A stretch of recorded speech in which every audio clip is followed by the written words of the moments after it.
The Dave Hooker Show. A presentation of Off the Hook Sports. Objective insight, expertise, top guests. Available on YouTube, Apple, Spotify, and the Off the Hook Sports app. Download now for free. Also available on offthehooksports.com. I compute and obey. Now, Dave Hooker. Ready.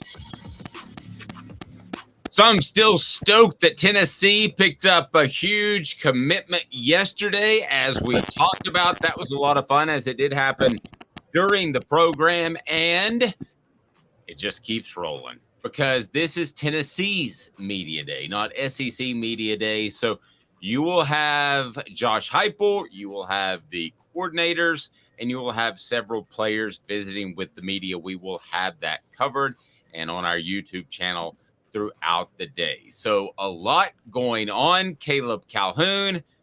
Wow. This is when it gets started, and they'll be on the practice field this week. Tomorrow, as a matter of fact, this is report day and players on the practice field. So off and rolling. And Caleb Calhoun, a lot of expectations for this program, a lot of excitement around this program. We've got a lot to get to, including the top 5 position battles for the Vols in fall camp.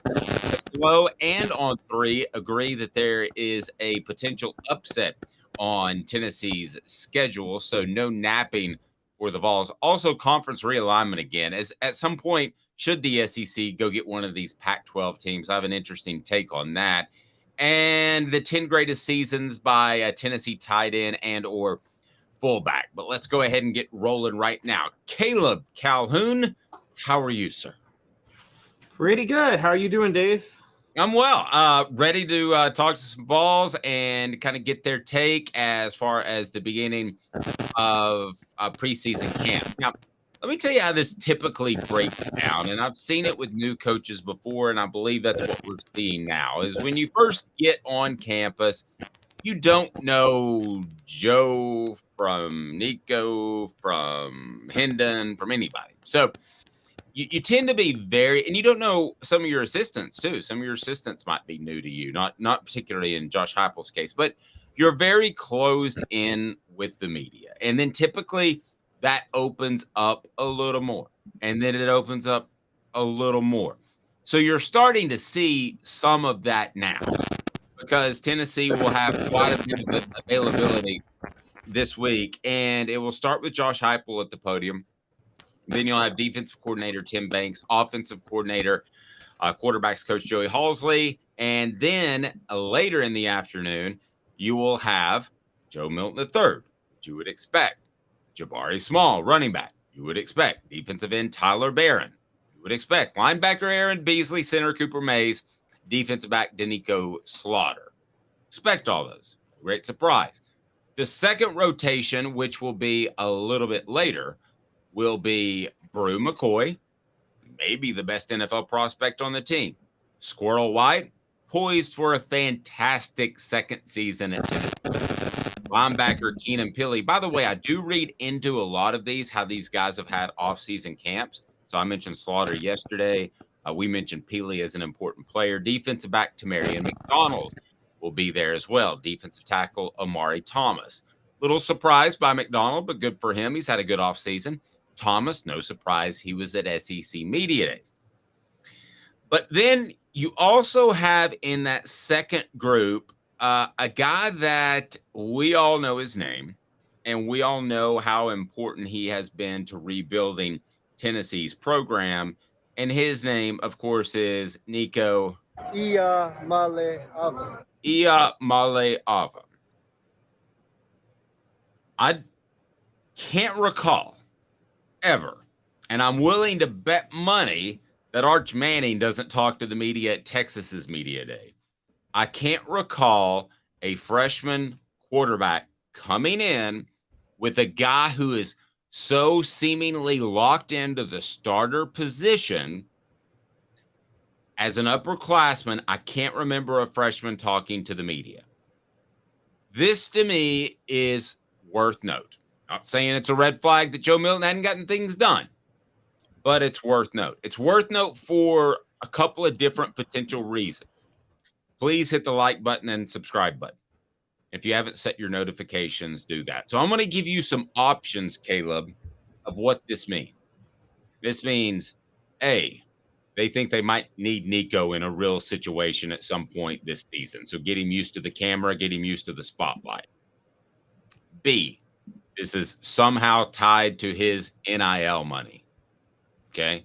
Or C, which would be the most simple and preferred among all of TC's fan base, be just this, and that is he has had such a great offseason. He deserves a little bit of pub, which might be simply the case. But, Caleb, I will say that I wonder if he is out there for more than just getting the pub. He doesn't need any pub.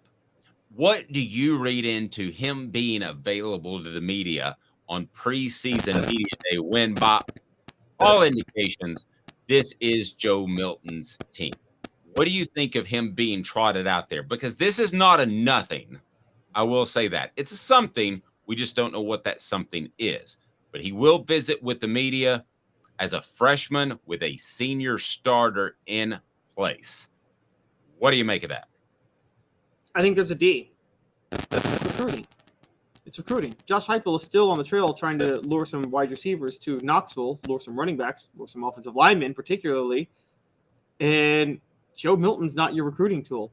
Nico is your recruiting tool. And so I think that you want to tout Nico out more than anything. Look, Tennessee is branding him the heir apparent. This isn't something I haven't seen before, even if someone hasn't been trotted out to the media. Let's be honest. We all knew that Tim Tebow was going to be the next star in college football when he was backing up Chris Leak in 2006. That like Urban Meyer was basically making it known Tim Tebow is the future of this program that we're building in Florida. You kind of see that with Nico. I think Josh Heupel's just making it clear. There's no secret who the quarterback's going to be the next year. I think this reads more into Jake Merklinger, the quarterback who committed to the 2024 class, and Joe Milton, because I'm thinking, I don't know if I would commit to Tennessee if I'm a quarterback, because I think Heupel's making it very clear. I'm starting Nico in 2024, period, end of story. Could be. At some point, though, no matter what Joe Milton does, I believe Nico has more physical ability.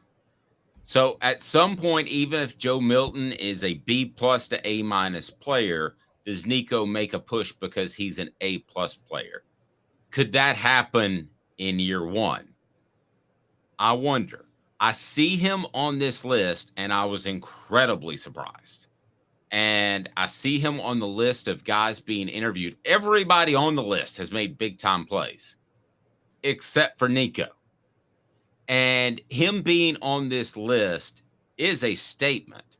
Exactly what kind of a statement, if it's recruiting or if it's, hey, this guy could play. Is it completely just obscene, crazy to think that Josh Heupel could come out? I'm not saying a 2-quarterback system like when Tom Landry rotated players every play, okay? I'm not going crazy. But there might be some things that Nico does better than Joe. I think they're similar type of athletes. We're not talking about a Peyton Manning, Brandon Stewart. One's a pocket guy, one's a runner. We're not talking about that, okay? But could there be some things that Nico does better where he gets his series early on in the season, in the first half, with the game still in question, and Joe Milton playing just fine? Would you rule that out? What would you think the odds of that would be?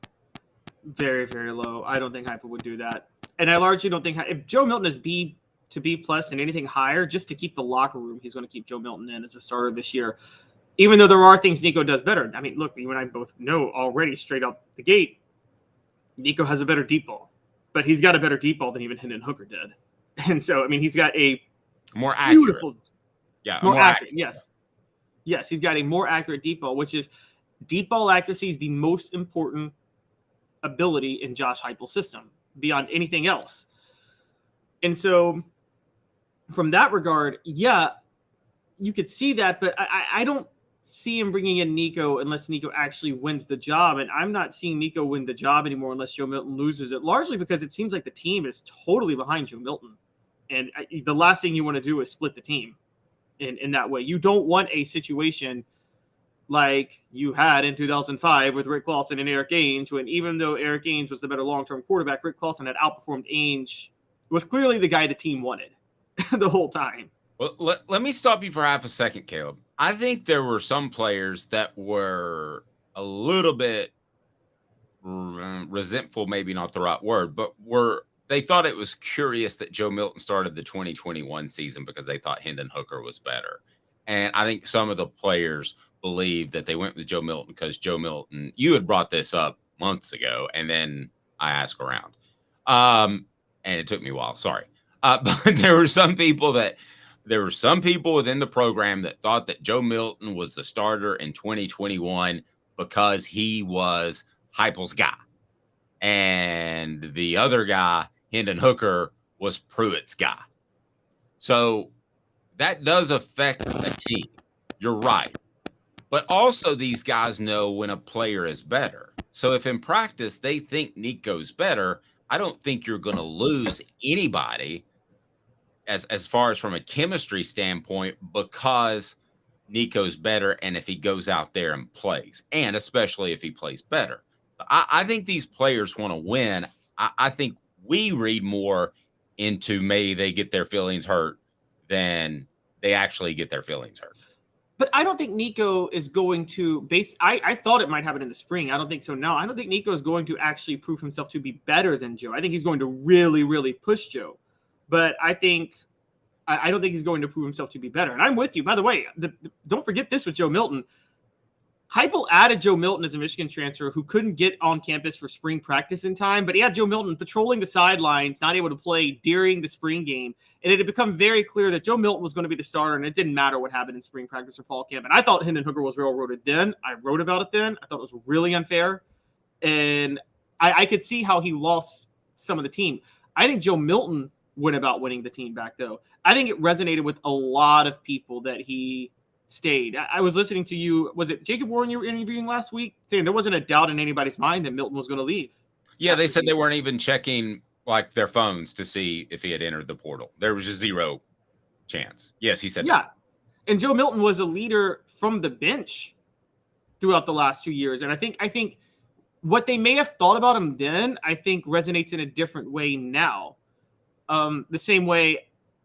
Again, so I think Nico would actually have to fully outperform him, even though we think he's better. And I don't know if Nico's going to start beating him out in practice in fall camp. Maybe he will. I don't know. But I see on a much lesser level. Again, that's why I brought up Ainge and Clausen. We all knew Ainge was going to be the better quarterback. But that year in 2005, Rick Clausen was better than Eric Ainge in that moment just because he was not as reckless. And, I mean, Dave, you tell me, in 1994, did Peyton Manning, Brandon Stewart split the team at all? Maybe it did, but I'm pretty sure everybody rallied around Peyton Manning by 1995. Yes, but I will tell you in 94, it was probably 60-40. People thought that Peyton should be the guy. It was very close, which sounds bizarre, I know, in retrospect. All right, so let me ask you today's tough question. It's brought to you by Zen Sports. Today's tough question. Take a side. Take a stand. The Dave Hooker Show, a presentation of offthehooksports.com. Is Nico talking to the media a big something, a little something, or a nothing? And it's brought to you by Zen Sports, the new sports book in Tennessee, revolutionizing the way you earn sports betting rewards. That means no more deposit bonuses that turn into deposit nightmares. On Zen Sports, what you see is what you get. And with their cash rewards program, you get a lot of cash. For a welcome bonus, earn an unlimited 5% cash back on your betting volume for your first 15 days when you sign up with the code HOOKED. Use HOOKED. That's right, unlimited 5% cash back. Keep betting, keep earning, with up to 3% cash back on your betting volume every month after that. And refer friends to earn a percentage of their betting volume as cash rewards too. Zen Sports is bringing the cash back to Tennessee. So if you're betting big on sports, you want to be betting on Zen Sports. Zen Sports betting just got better. All right, today's tough question. Nico talking to the media. Big something, little something, nothing. What say you? Little something. It means that there is not an open competition in 2024. That's what that means. There's no open competition. Nico's the starter after Joe Milton leaves in 2024. Well, that to me is a big something because you're telling Zach Merklin to go kick rocks. Yeah, Jake Merklin. Yeah, he basically is. He is telling Jake Merklin. And that's a big something. Yes. Okay, fine. No, that's a big something. I'm officially changing your answer to big something. Okay. No, I'll go big something. That's fine.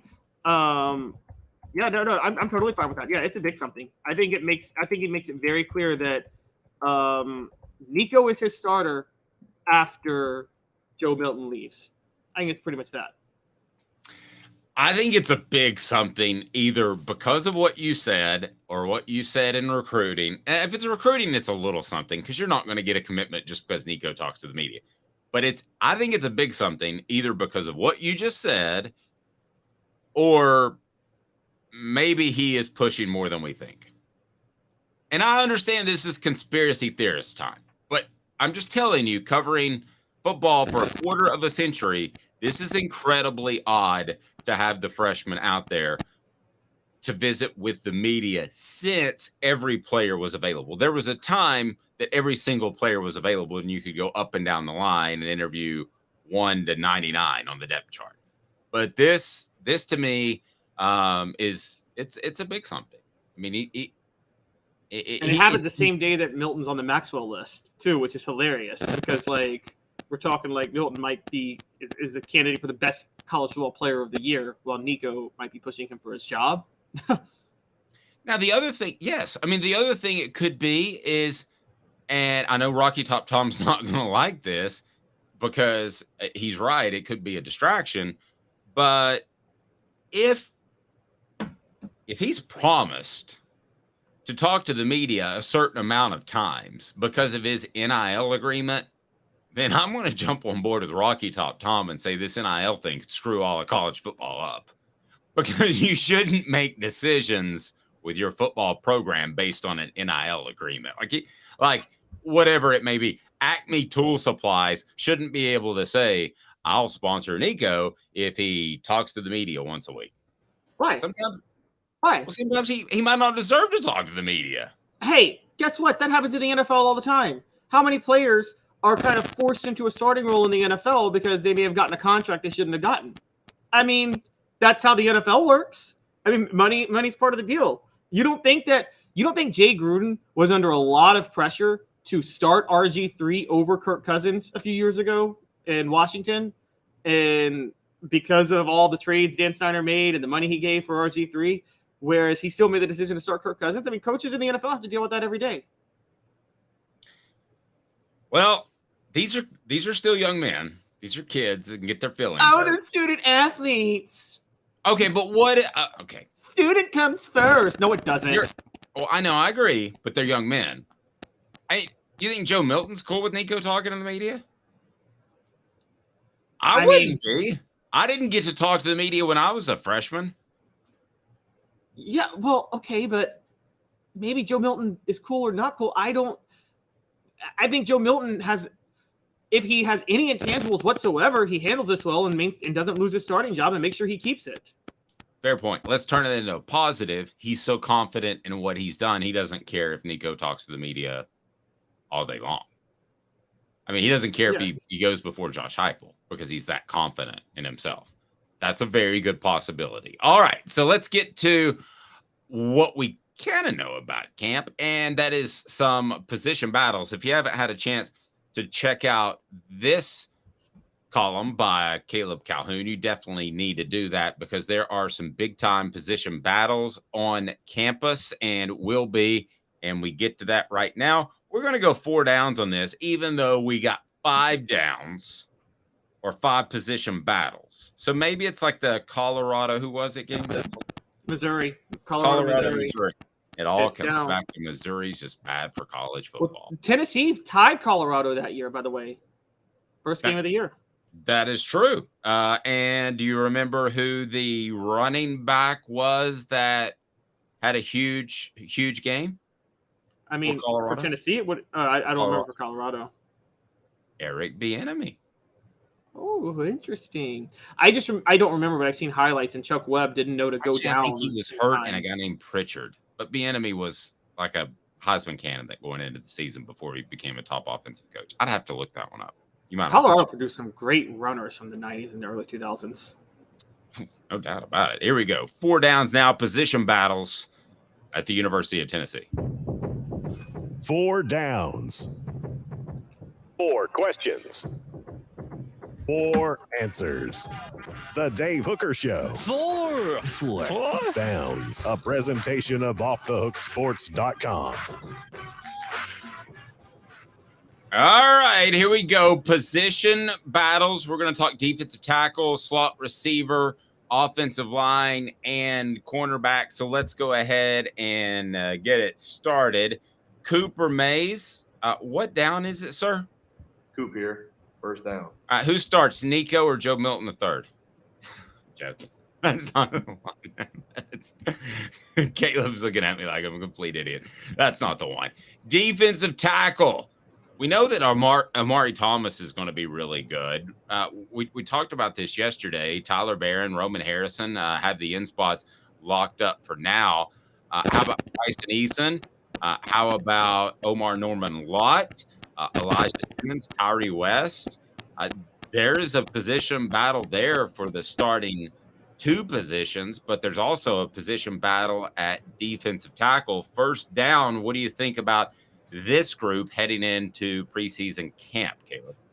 So 3 spots are locked up. The 2 ends, Robin Harrison and Tyler Barron, and Amari Thomas has one of the tackle spots locked up. The other tackle spot is a complete question mark. It could be Bryson Eason, could be Omar Norman Lott, could be Elijah Simmons from what you're telling me, and Karat Garland is probably the most experienced of the crew. One of those 4, I think Tyree West may have one, and Tyree West was supposed to have a ton of potential, but we didn't see a lot from him last year. So one of those 5, it could take the other spot, and it could be any of them. My prediction is that Elijah Simmons, if he decides to be that guy, will be that guy. If he doesn't, I think Elijah Simmons will be the guy that comes in and you're like, man, he played 20 snaps or played 15 snaps and made a couple of pretty significant plays. Why is he not doing more? I think he lacks consistency at this point. What He's the guy you might see at the bottom of a pile when Tennessee stops somebody on 4th and an inch. There you He's go. that type of guy. Yeah, or make a push that flushes a quarterback, doesn't get a stat, but you're like, man, he dominated that guy. Second down, Coop. Is that right? Cooper Mays here. Second down. All right, the left side of the offensive line, left guard and left tackle. What do you make of the left side? I think it's John Campbell Jr. at left tackle, but I'm not so sure about left guard. Yeah, I hear a lot of good things about Addison Nichols, but he's got to get tougher and grow up a little bit. What do you think about left guard in particular, and hit up left tackle as well?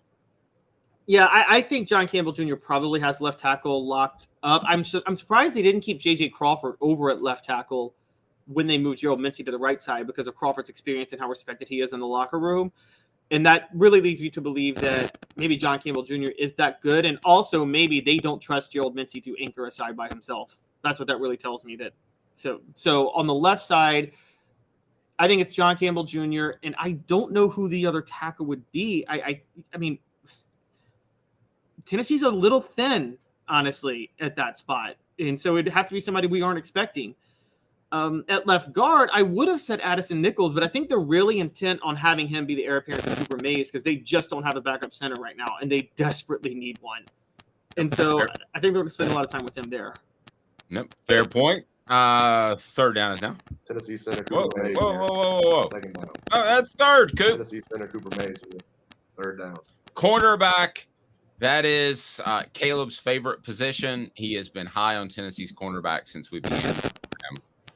Not really.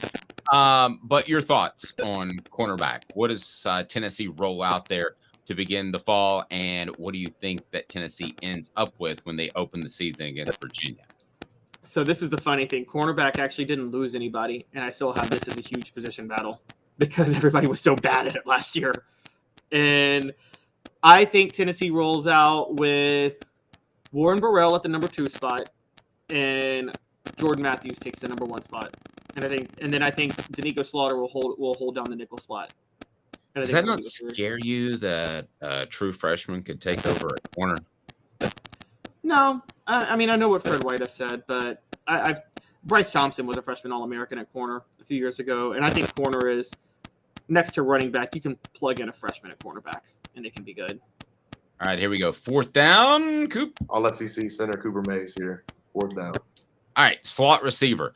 This is probably the most interesting to see if it's Squirrel White or Dante Thornton or a combination of both. I think Tennessee very well could rotate those guys, much like they rotated Princeton Fant and Jacob Warren last season. I think they could rotate their slot receivers. Thoughts? That's highly possible. It's also possible that Thornton becomes a utility receiver, kind of like Dave Giuliani, funny enough, at cornerback, where they plug Thornton in wherever there's an injury. Or wherever, Brew McCoy, Ramel Keaton, and Squirrel White, one of them sits out a drive and Thornton just replaces one of them because Thornton is the one that can play wide out or slot. So they could have like a 4-drive rotation at that point, not just in every other rotation. Okay, let me ask you of this group, which one should Tennessee fans be most excited about if it's locked up and absolutely done 2 weeks into camp?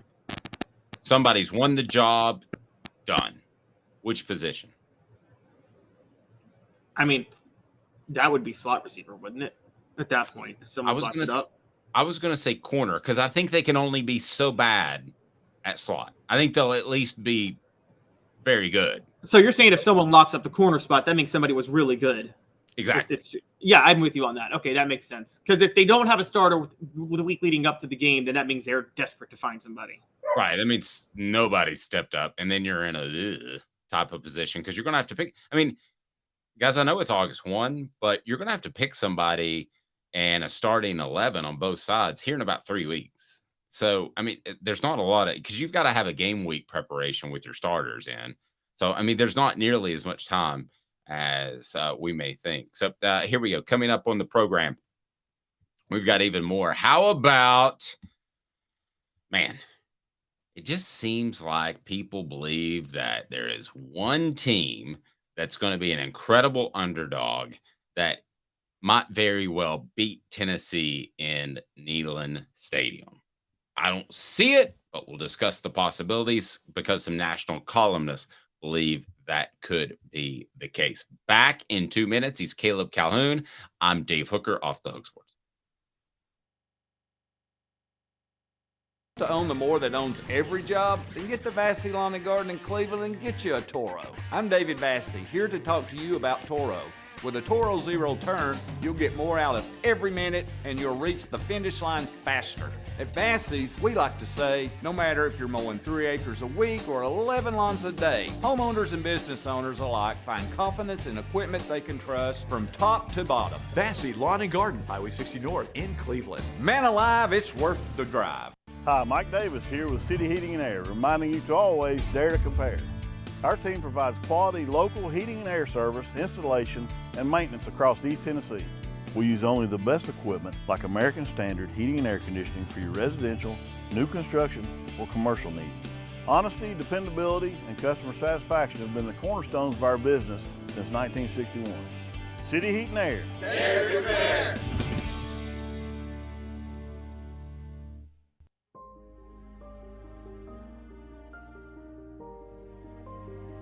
Our family has been creating one-of-a-kind pieces of jewelry in West Knoxville since 1986. Each piece is a combination of unique processes that bring your idea to life.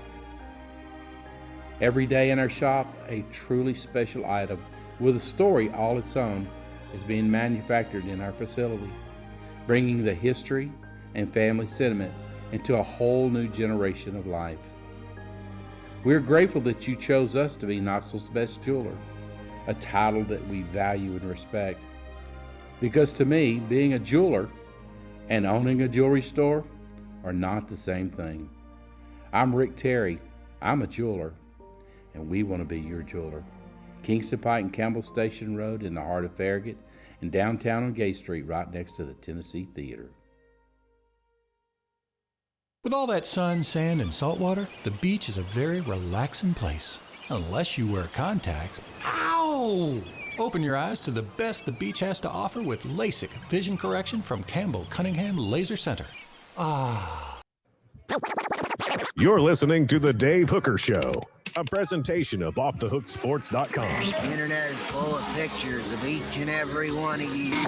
Available on YouTube, Apple, Spotify, and the Off the Hook Sports app. Download now for free. Is there nothing you people can't do? Also available on OffTheHookSports.com.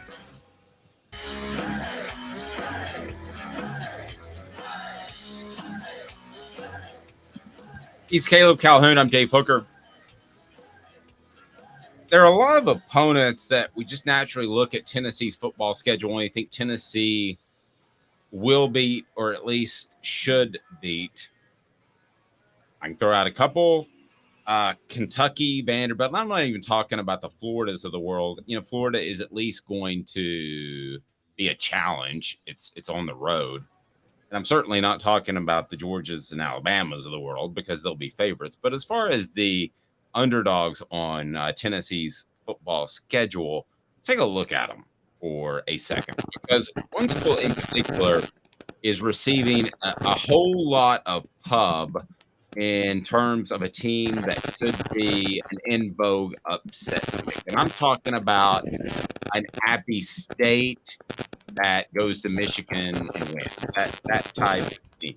And I think one would probably be Virginia, obviously, even though that's not a home game. It's a neutral site. Then you have Austin Peay. I don't think they're actually going to beat Tennessee. Then you got a game in September that we're going to get to. But when you continue to look at the teams that could beat Tennessee that will be underdogs, South Carolina, I think Tennessee is going to play one of those revenge games and have a revenge week at practice, which is what really matters. Texas A&M, Tennessee will probably be favored, but I think Texas A&M puts some things together this year, so that's not a gimme. Kentucky, I think, has a bounce-back game, a bounce-back season. UConn, Tennessee's going to beat UConn. Missouri, not really concerned about that game, at least I don't think. But the one that's gotten an awful lot of pub recently is UTSA, University of Texas, San Antonio. And Chris Lowe of ESPN, who was nice enough to join us at SEC Media Days, wrote about this. And then you also have On3, who said that's a potential upset in the making. Caleb, what do you make of that? Is that fair? This was a very good UTSA team last year, and they come to Neyland Stadium. I would argue this is the exact kind of non-conference opponent that you don't want to play. You either want to play one with a big name, like, say, a Notre Dame, or Tennessee's played other teams that were big names like Oregon or something like that, because you get the pub. So even if you lose, it doesn't ding you in the minds of most of the voters. And the College Football Playoff Committee can say what they want to, but they're not going to watch all of UTSA's games. And if Tennessee were to lose to UTSA, then that would be a major ding to their college football playoff possibilities. But Caleb, let me ask you, what do you think of UTSA's chances of beating Tennessee in Neyland Stadium? On the surface, you wouldn't think so, but this is a pretty good football team. Yes, I wouldn't put them high, but it could be a hangover game because it's right after Florida. And this is the best group of 5 team in football this year, guys. Make no mistake. UTSA is the team that is probably going to go to the New Year's Six because the top group of 5 team gets that dub. They have it's weird. They don't have, their head coach is Jeff Traylor, who coached at the high school level and was a position coach and special team coach, almost like a Shane Beamer type, if you look at his resume, before he took the job at UTSA in 2020. But he has had great offensive coaching. He's made the right offensive hires the whole time. And that's a really, really big deal. And I think that has a lot to do with what's happening right now at UTSA. They've got Matt Maddox, an offensive coordinator, and I believe Will Stein was there last year, but Will Stein is now at Oregon. But they've coached under a lot of different offensive systems. And they got a quarterback in Frank Harris who is dangerous. And look, we know this from Tennessee last year.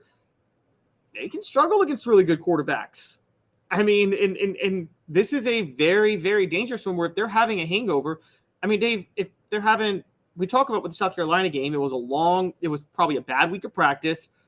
All day they're watching college football games, so they're just not that up for the game when they kick off Saturday night, and they get blown out. Florida could have the same issue for them. So I got to be honest. I'm sorry, Texas San Antonio could have the same issue for them because they play Florida the week before.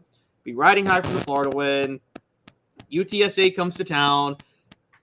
I mean, don't overlook this game. I don't think Tennessee's going to overlook it. I also wonder this. At what point do you get to a roster status in which you're not overlooking teams, but even if you do, you're so good you survive it? Is Tennessee close to that? Just like Alabama and Georgia.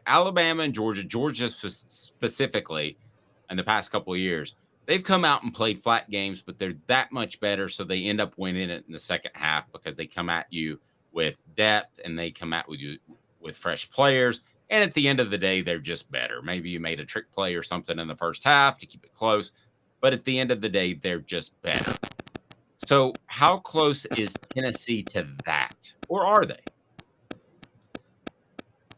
I think they're almost there. I think the one thing that works in Tennessee's favor, and this is actually a big deal, one of the reasons they don't come out flat that much, I tried to pick a lot of games last year. I was like, they'll come out flat, they'll struggle, and then they would score in the first two drives. Heupel makes he makes it a point to score early. That's like the biggest focus of Heupel's game plan, is he wants to score as early and as quickly as possible. And I think when you do that,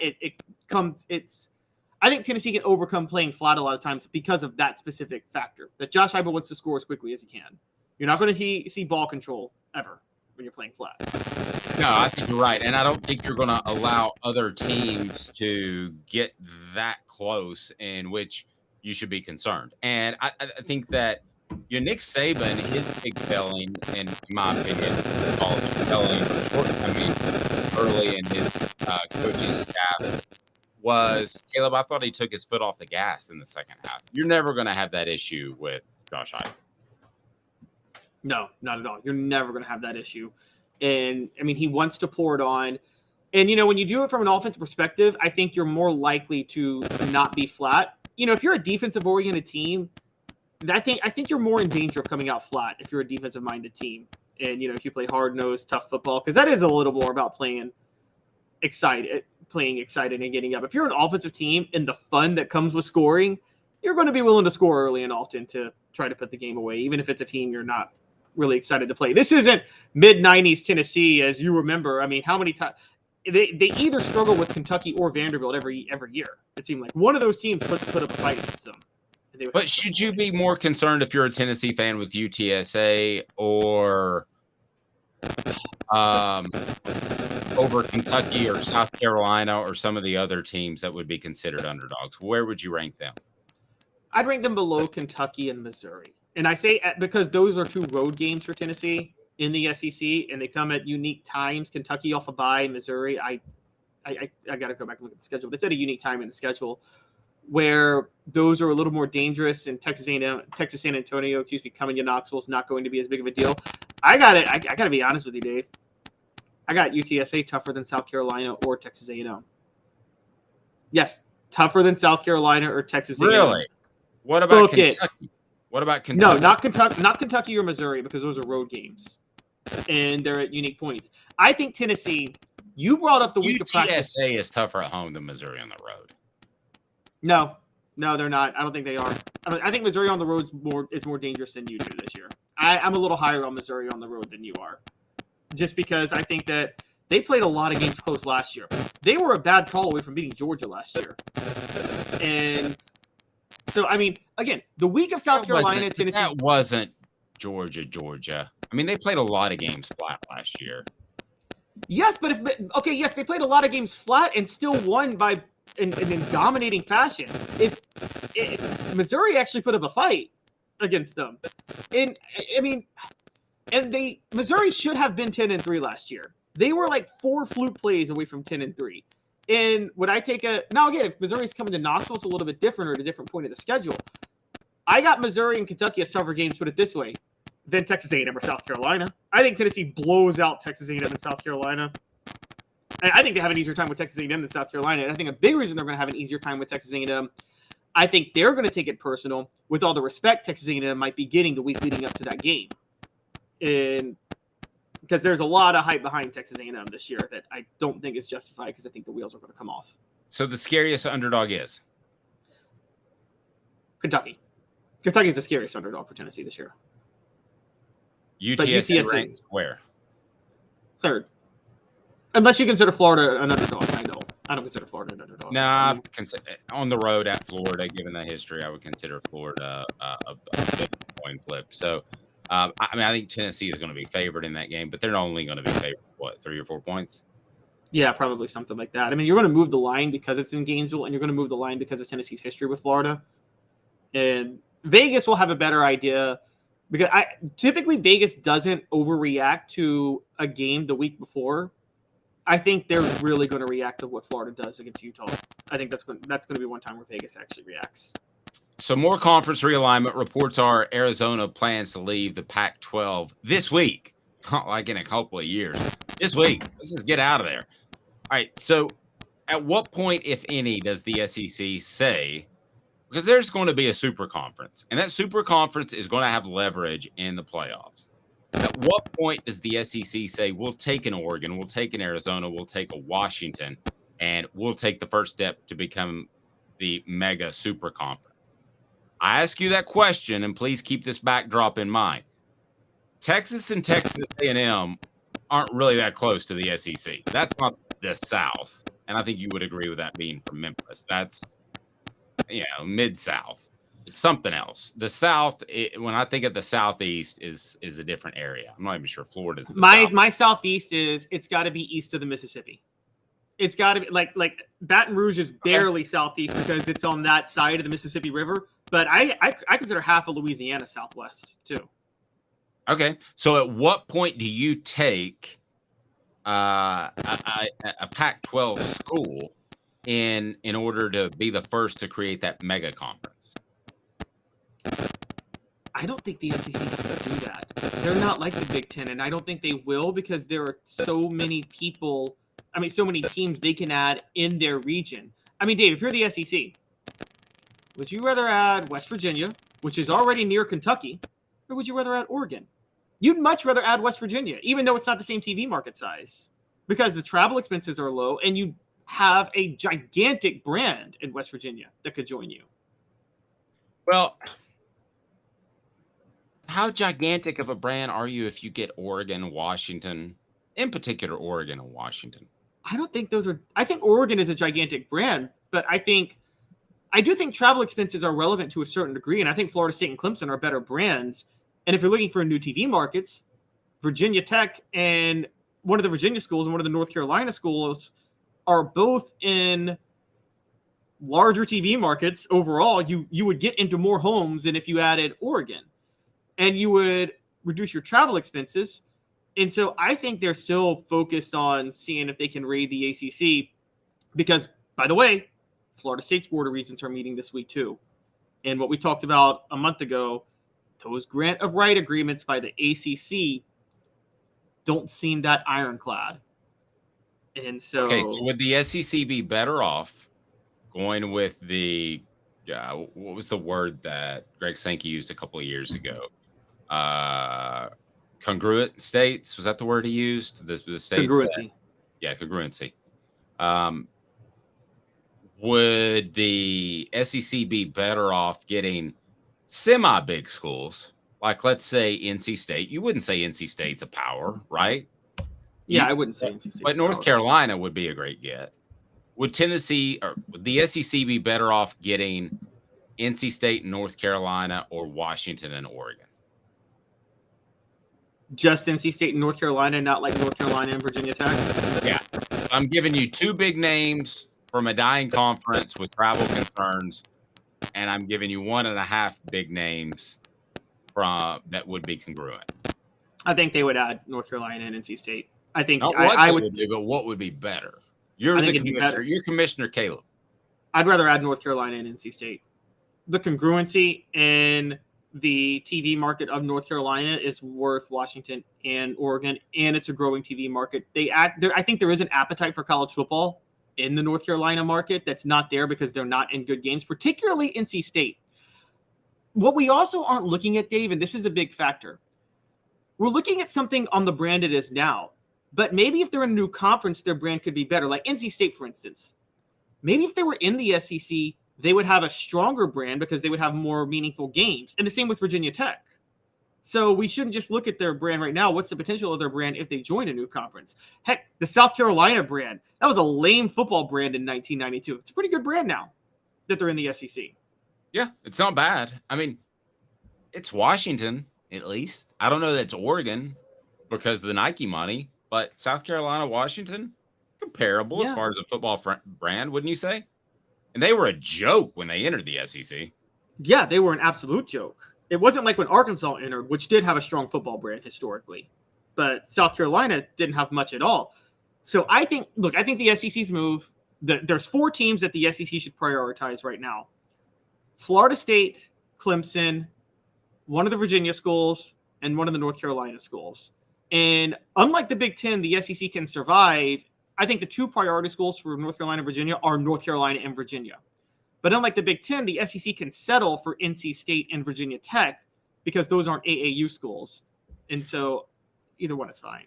Rocky Top Tom, and I put it up on the board, says, hell, we need to focus on cutting dead weight at this point, get rid of Vanderbilt, Missouri for starters. It surprises me a little bit, to be real honest with you, Rocky Top Tom, that you would say that because I think you're more along the lines of not expanding.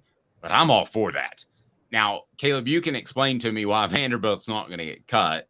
And I know they're one of the original members, and you really can't do it. And they bring academic integrity. But I'm telling you guys, 10 years from now, the SEC, if there's a mega conference and it's the SEC or it's the SEC Big Ten, it's the big SEC, whatever, if they merge together or they're AL or NL, like baseball, there is no reason for Missouri and Vanderbilt to be in those conferences.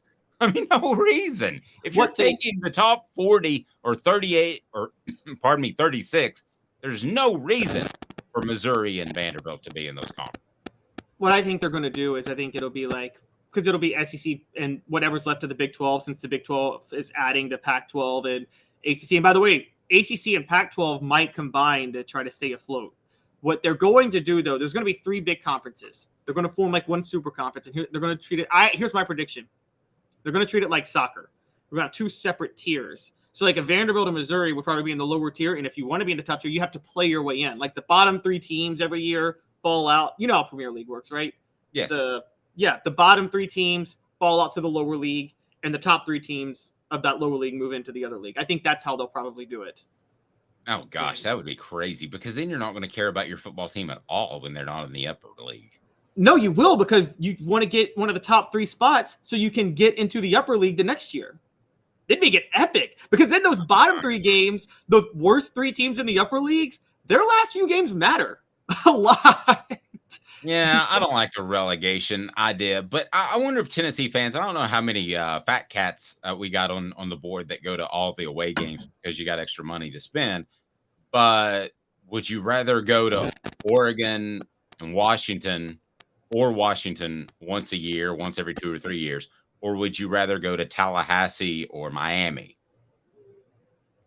I mean, I don't know about you, but you're spending about the same amount of money to get to Miami. I'd rather go to Miami in the fall, go get them, as opposed to go get a Washington. I'm going to go back to something that Travis said, focus on the ACC first. Eventually, I think you get to the point where you look at a Washington and Oregon if you want to build this mega conference. But first, he's absolutely right, Travis, is get your North Carolina, get your Miami, get your Florida State, get your Clemson, get who you want that's close by. One of the Virginia schools. One of the Virginia schools. And then you have built a super conference without going outside of the general location, the general geography. I still think it's funny that we talk about Texas schools being in the South. But anyway, and then get rid of and go get those schools. And then you can go get your mega conference schools that would be like Oregon and Washington. Thoughts? So, I mean, I'm with you, but I don't think the SEC has any interest in Miami. I'm going to be honest. They want Florida State, no interest in Miami. But Dave, here, who should be the 8th school? Remember, if the ACC gets one more school, they can kill the conference and vote out the grant of rights.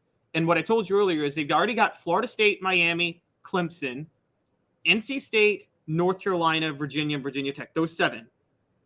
Who would be the 8th school if you were one of the other ACC schools? Who could actually gain something by killing the ACC? Travis says women in bikini versus hippies throwing poop out of trees. I was out there for that Cal game when there were hippies up in trees, and they were up there and they were naked. And you don't want to be below a man naked because you look up and it's not a good view. And I told my wife, don't look up. Just don't look up. She said, why? Just don't do it. Don't look up at this very moment. And yes, women in bikinis beats hippies throwing poop out of trees. There is no question about it. Yes, but you can actually smoke weed in Oregon and Washington without going to prison, unlike most of the SEC schools and states. You can. Saw a weird documentary how a lot of the pot growers in California are actually still losing money. I don't know how that's the case, that the black market is still undermining them. They're probably overcharging. And the black market's probably realizing we can just sell it for cheaper. Same reason people sell loose cigarettes in New York. They sell what cigarettes in New York? Loose cigarettes. Like cigarettes. What's a loose cigarette? Oh, it's basically selling cigarettes that were not sold from a store. It's like illegally selling cigarettes independently. So you're just rolling up tobacco? Who's sitting around rolling up tobacco? No, they buy them. They buy them from like another state, and then they bring them into New York, and then they sell them. Oh, so this is like a mob thing. It's not even a mob thing, just your average common criminal. Goodfellas, they sold cigarettes off the back of the truck, and they'd give them to the police officers so they wouldn't arrest them. Yeah. Caleb, have you been rolling tobacco cigarettes and selling them in New York City? No, I have not been rolling tobacco cigarettes and selling them in New York City. But that's probably they're just so expensive in Cali that the black market is still strong. But back to the point, getting to where we are. Caleb was more. Back to the point, Caleb was more of a bong guy. Top fullbacks and tight ends in 2 minutes. The greatest seasons in fullbacks and tight ends history. It's on offthehooksports.com. 2 minutes, back with you. Sun, sand, and salt water, the beach is a very relaxing place. Unless you wear contacts. Ow! Open your eyes to the best the beach has to offer with LASIK vision correction from Campbell Cunningham Laser Center. Hi, Mike Davis here with City Heating and Air, reminding you to always dare to compare. Our team provides quality local heating and air service, installation, and maintenance across East Tennessee. We use only the best equipment like American Standard heating and air conditioning for your residential, new construction, or commercial needs. Honesty, dependability, and customer satisfaction have been the cornerstones of our business since 1961. City Heat and Air. Dare to compare.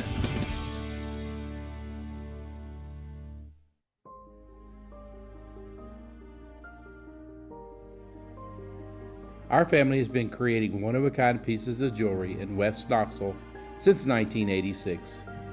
Each piece is a combination of unique processes that bring your idea to life.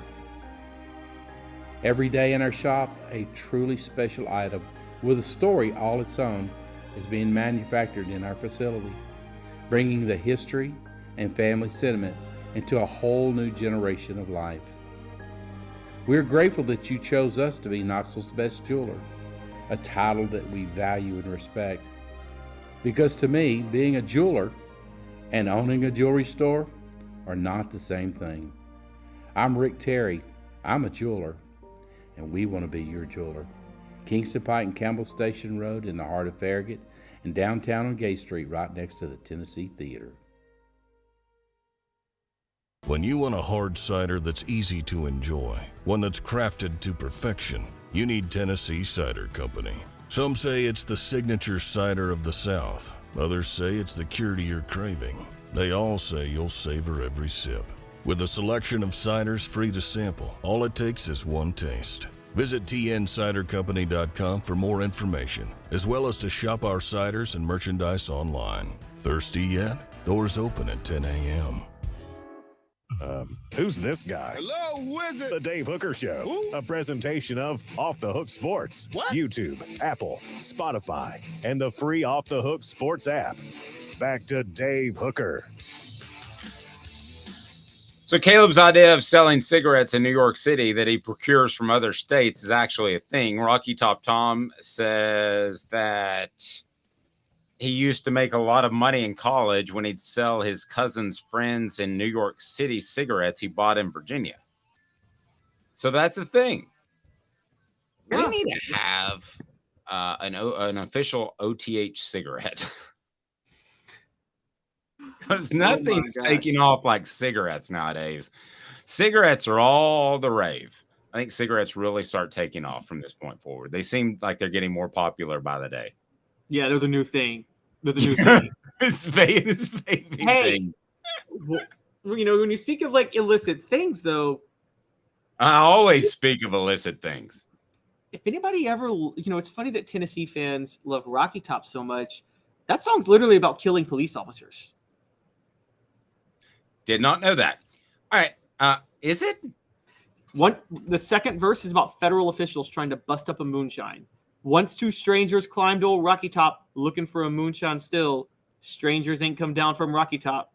Reckon they never will. Well, I know that, but I never thought that was like ATF agents. That's about ATF agents trying to bust up a moonshine. I always thought that line was about they heard that there was like Dave and Caleb heard there was moonshine up there, and boy, we love us some moonshine. And then when we went up there. No, they were killed. By the way, the same people that sing that, and then they get mad at rappers talking about killing people for trying to bust up crack houses. I'm like, well, that's the same thing as a federal agent trying to bust up a moonshine still. So, I think those are just dudes looking for. I'm going to stick with that. Those were just dudes. No, it's a known thing. Yeah, this is old school country music. Old school country music was before the urban cowboy scene of the 80s was all outlaws and violent. It was the original content of gangster rap was country music. Travis says they should have minded their own business. Okay. And Tennessee Junior's all about the OTH cigarettes that are coming down the pike. Just lit up. Quitters never win. Wish I could quit. You can do it, Tennessee Junior, if you want to. But if we do come out with OTH cigarettes and you continue to smoke, please purchase those in our merch store that's coming very soon. He's Caleb Calhoun. I'm Dave Hooker. I remind you that it's very legal to get Tennessee cider from Tennessee Cider Company. Go to tncidercompany.com. You can order online. Use the promo code HAT. Use the promo code HAT. You'll get free swag, and you can order the best cider in just about anywhere in the United States of America. So it is pretty darn awesome. We love tncidercompany.com, Tennessee Cider Company. Check them out. And see, here's what Rocky Tom says. Dave, people in the mountains will shoot you just as soon as look at you. Agreed. So I think that's why the people got shot. It's not necessarily. It's very, very clear they were trying to bust up a moonshine. Look at Dave believing all the wholesome stuff. You probably think Born in the USA is a patriotic song, don't you? That is not a patriotic song. That is the most misunderstood song that perhaps has ever been written. It's all about the problems with the United States of America, but instead it is presented in a much, much different way. All right, we've been doing this series as we lead into camp, and we'll have full camp coverage as the Vols meet with the media today. But best seasons by a Tennessee fullback or tight end. It's tough to find the tight ends, but because before Jason Witten, Tennessee had an incredibly bad history of tight ends. So let's start with a guy that I thought was a very good player and probably could have played tailback at a lot of schools. Troy Fleming in 2003, a very good fullback and a guy that, again, could have played tailback at a number of SEC schools. Yes, and as a matter of fact, he committed as a tailback. I don't think he wanted to play fullback, and he willingly accepted the role. I can tell you 100% he did not. Yeah, and I know he accepted the role. Troy Fleming was probably the best. Tennessee's go-to play in the early 2000s in the rainy, and it worked. Dave, you know this. I feel like this had 100% success rate. 3rd and 2, 4th and 1, play action, throw it to the fullback in the flat. Works every single time, I felt like. And Troy Fleming was the master of executing that play. In 2003, he had over 300 yards from scrimmage. 2 touchdowns, was a very, very valuable centerpiece for Clausen, who did not have a lot of receivers to throw to that year. Yep. Okay. Ken DeLong, 1968. Doug Dickey was the first to really use the tight end in the passing game. And Doug Dickey was innovative in so many ways. I don't think he gets enough credit. You had Austin Denny in 1966 in a new era of fashionable T formation. And then you had a guy that I really like, Chris Brown. I've been a big fan of his for a long time, just as a person. Not the singer. Not the singer. Chris Brown in 2007. Yes, Chris Brown was, I thought, an undersized tight end. And he was really thrust into the role in 2007 when Brad Cotton went down, which was really, I mean, if Brad Cotton had not gone down, we're talking one of the best tight ends, too, in Tennessee history. I mean, that guy was an incredible tight end. But Chris Brown steps in, does a very good job, particularly when Eric Ainge, again, doesn't have a lot of receivers to throw to, and finishes the year with 41 catches, 282 yards, but the catches 6 touchdowns. I mean, he was always reliable in the red zone. Bill Anderson, 1956. Bill Anderson was, of course, I just want to throw in there, he was the longtime color commentator for Tennessee, along with John Ward. And the funniest thing that ever happened is when he had John Ward ready, it was his last season. He had announced that, and he's ready to make his national championship call. And he said, the national championship is clad in. Bill Anderson goes, Big Orange. So he stepped on his line for the national championship. But anyway, oh gosh, Bill Anderson was great. Yes, he was. And for those who question why I combine fullbacks and tight ends together, it's because the tight end today is basically the fullback until about 1995. You agree with that, right, Dave? A primary blocker that plays a new role. Bill Anderson actually played both. He was the fullback at Tennessee, and then he was the tight end, a Pro Bowl tight end in the NFL. Buddy Cruz was a receiver around this time and listed as an M, but I would consider him the first wide receiver in Tennessee history. And Anderson had 15 carries for 172 yards and another 10 catches for 216 yards, 3 total touchdowns. Everybody talks about Johnny Majors that year, but Bill Anderson was a big threat on the 56 SEC title team. Number 5, Sean Bryson. I could argue he should be even higher because he may be the best combination of a blocker and a runner and a pass catcher I've ever seen play at Tennessee. Yes, Sean Bryson was. We talked about best athletes for Tennessee. I don't know how we forgot Sean Bryson last week. I mean, I feel like Sean Bryson is the number one guy you don't want to fight. Dude was strong and fast. He's thick. Oh, yeah. And honestly, you're right. He looked more like a running back, but he blocked like a true fullback. And he could take out 2 guys as a blocker a lot of times. I remember him paving a lot of creating a lot of holes, particularly for Travis Henry after Jamal Lewis went down. And he's got 2 key touchdowns in 98, the run against Florida, and he caught the first touchdown in the national title game against Florida State.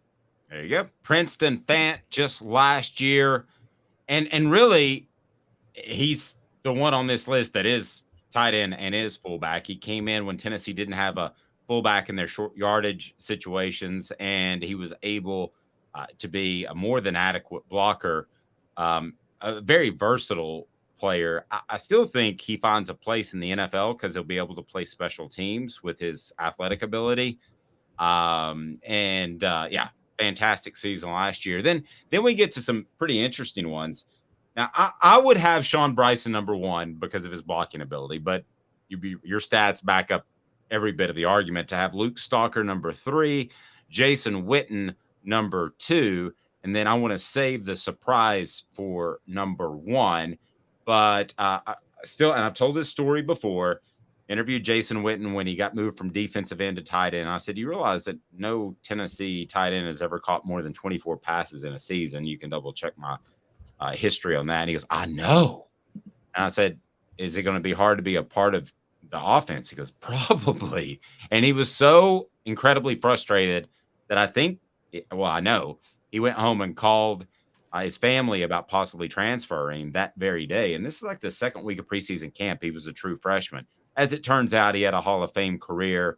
And much like Bryson, he was like very good at everything, maybe not excellent at everything, like maybe not a Travis Kelce at catching balls, but he was very good at finding open spaces. He was a good blocker, wasn't a great blocker, but he was good in everything. And that to me, if you can get that out of a tight end, you may get a Travis Kelce, okay, in the way they throw the ball around nowadays. But if you can get a guy that's good at everything at tight end or fullback, those are the guys that you can win championships with. Well, you couldn't with Jason because they had absolutely terrible coaching, but those are the type of guys that I want that are good at everything at the fullback and tight end positions. Yes, and Jason Witten, to me, I put this 2002 season up there, but that 2002 season to me is Alvin Kamara's 2016 season. I think Philip Fulmer criminally underused Jason Witten in 2002. You had all the injuries. Dante Stallworth and Kelly Washington are gone. Your go-to receiver is Leonard Scott at one point. I mean, they should have just been throwing to Jason Witten every play. I mean, I think he's one of the most criminally underused players in Tennessee football history, and it still was one of the best seasons. Yeah, and I don't think they knew how to use him. They tried to line him up outside. I just think it was they hadn't relied much on the tight end at that point, and I don't think they were sure how to use him. Then you had Michael Rivera in 2012 at number 1. That name might surprise some people that he was number 1 on this list. Why? The numbers just back it up. Again, Tyler Bray, Cordarrelle Patterson, Justin Hunter, Michael Rivera. That 2012 offense was not the problem for Derek Dooley's last year. It was the historically bad defense with Sal Sinceri. But Michael Rivera, I mean, the guy did catch 562 yards and 5 touchdowns, became an NFL draft pick. I mean, is he the best tight end on this list? No. Is the 2012 season the best season a Tennessee football tight end or fullback has ever had? Yeah. And he was a huge threat consistently for Tennessee that year. Fair enough. All right, tomorrow on the program, we'll talk about Tennessee's big day as they meet with the media. We'll also have a follow-up show later today to give our thoughts on Josh Heupel and Tennessee's coaches meeting with the media. Travis, don't say that about Bill Anderson. Be sure and click the like and subscribe button. And if you haven't set your notifications on, do so. We greatly appreciate that. Have a fantastic day, night, evening, morning, whenever you're watching this. He's Caleb Calhoun. I'm Dave Hooker. This has been a presentation